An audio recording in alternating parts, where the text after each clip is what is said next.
Julian and Lila had been desiring change from the busy life they lead in their city. Hence, when they saw an Airbnb ad for a cottage in Waverly, they shrugged. A cozy house in the middle of the forest, seclusion, quietness, and an opportunity to become one with nature. Even when they first arrived, Lila received the evil feeling about the couple that she could not shake off.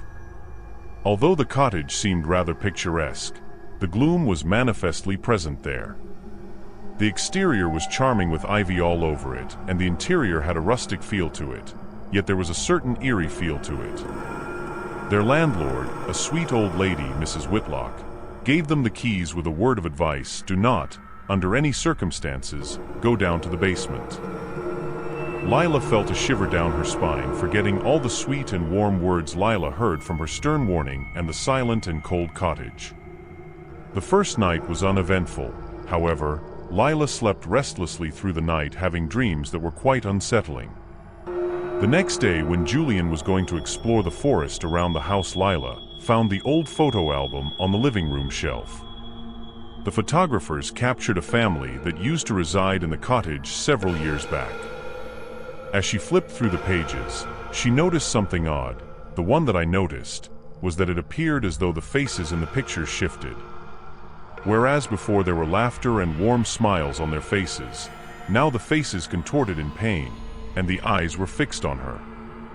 When Julian came back, Lila presented him with the album, but he also shrugged her, saying that it was just her fancying up things. One fateful, frightful night, the two were startled by noises emerging from the basement.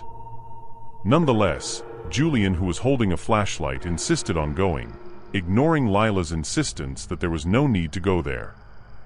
The temperature was chilly as Julian went down the wrought iron RT Classic stairs that were installed inside the house. The furniture of the basement was old and was buried under white sheets. It created a rather spooky shadow on the wall. Just as the girl turned her head towards the shadow, the torch in Polonsky's hand went off. Julian suddenly felt a cold hand touch his neck, although it was pitch dark. He cried and rushed into the second floor, shut the door of the basement violently.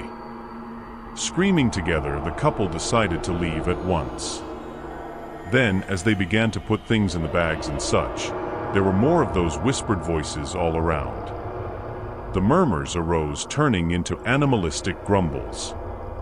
They ran out as fast as they could to their car and drove off, swearing never to step foot in the cottage again. A horror fan named Mrs. Whitlock goes on to explain to the group that the cottage belonged to a family that disappeared one day. The people claimed that they were haunted after dark, especially in the basement where they were buried, in search of more revenge. That is the only eerie episode that Julian and Lila experienced, and they never touched on the issue for the rest of their lives. It had been more than 100 years a farmhouse on the McAllister family ranch in rural Montana. Alec and Kira never thought things would get so paranormal once they decided to sublease it as an Airbnb. Their first customers, Mark and Felicia, arrived in the restaurant to celebrate their anniversary. There could not have been a better place than this, a farmhouse tucked away in the middle of endless fields and a dark green forest. However, since they got into the hotel, Felicia had the impression of being accompanied by someone's eyes on her all the time. That night they both went to bed early, and as they lay down with their eyes closed, they heard movement on the second floor. If it was Alec or Kira, Mark went to check for himself. He noticed that the door which led to the attic was half opened. Gaining access to it, he risked another glance, and he saw a form shivering in the corner, and a cold wind was blowing. The figure approached him in an edge, and he felt as if she was calling his name in a low voice.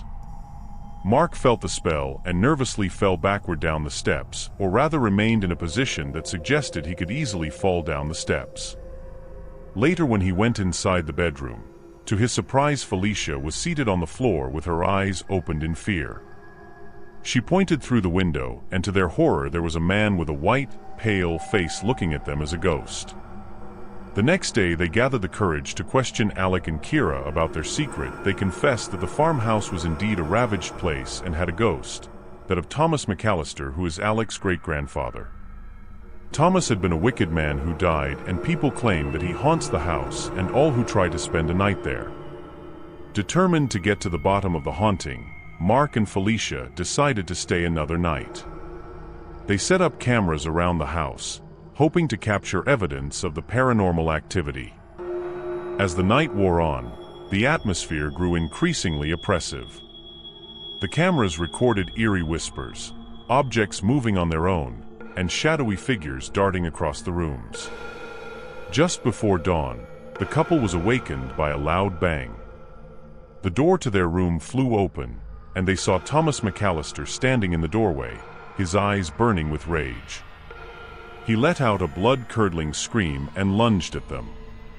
Mark and Felicia ran for their lives, leaving everything behind.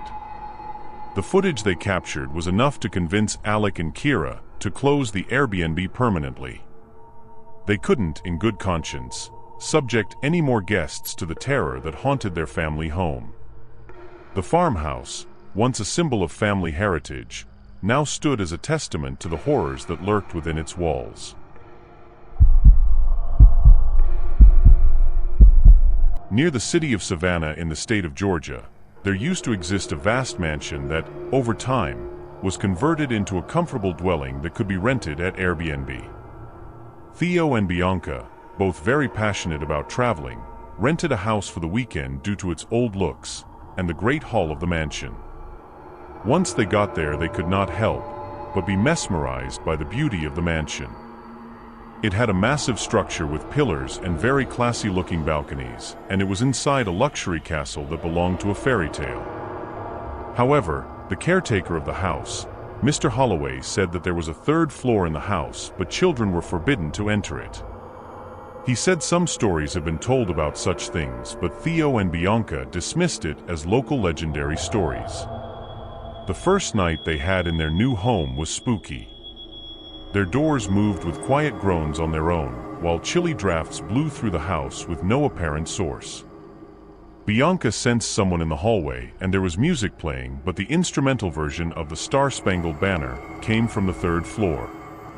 Again, their curiosities got the better part of them, and they decided to follow it to the forbidden floor. In the process of climbing up the large staircase, the temperature dropped. Men mentioned they saw an old dusty piano in one of the corners of the room. Those were the keys that Bianca touched, and as she did, a chime like a funeral march echoed throughout the room. And then, out of nowhere, a sort of a transparent mist began to approach them. The first vision was that of a woman dressed in a ragged wedding gown and sadness with dilated pupils in her eyes. She went on to tap the face of a young man painted on a portrait beside her. Later, Mr. Holloway spoke and said that woman was Isabella, the bride who once left at the altar. Upset by this, she committed suicide in the mansion, which was why her spirit roamed the house. Panicking, Theo and Bianca ran out of the mansion, and Bianca swore that they would never mention anything about what they just witnessed. Mr. Holloway said sorry for not informing them earlier, insisting Isabella's spirit was a vengeful one that ensured people felt her suffering. What had once been a house of luxury and magnificence was now a house of sorrow and despair which had taken place in the building. Such is the level with which the retelling of the dying Isabella's tale of heartbreak and haunting was depicted to make audiences cringe with the vengeful spirits that represented a history that never stays dead.